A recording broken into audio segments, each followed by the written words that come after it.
السلام علیکم و رحمت الله و برکاته.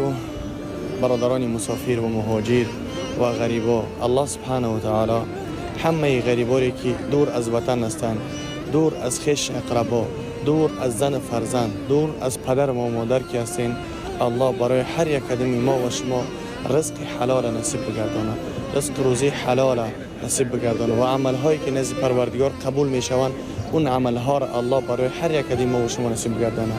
خداوند هر کجایی که نباشین، برادران عزیز از ازبکستان، تاجیکستان، قرقیزستان، قزاقستان، از تاجیکستان که بیرون هستین، در هر کجای کنار دنیا هستین، چی در ترکیه هستین، چی در روسیه، بلاروس یا گرمانیا و تمام کوچه و کنار دنیا که هستین، تاجیک هستین، الحمدلله هر یک کدام شما را دوست می‌دارم، مسلمان هستین، برادر هستین.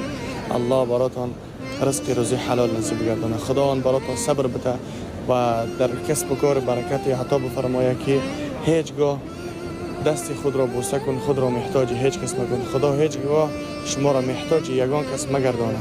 الله در کسب کارتان برکت عطا فرماید.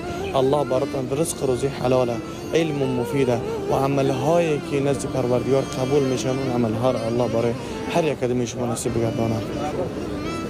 الله براتون فرزندهای صالح و صالحه و سالم و سالمه نصیب بگردانه.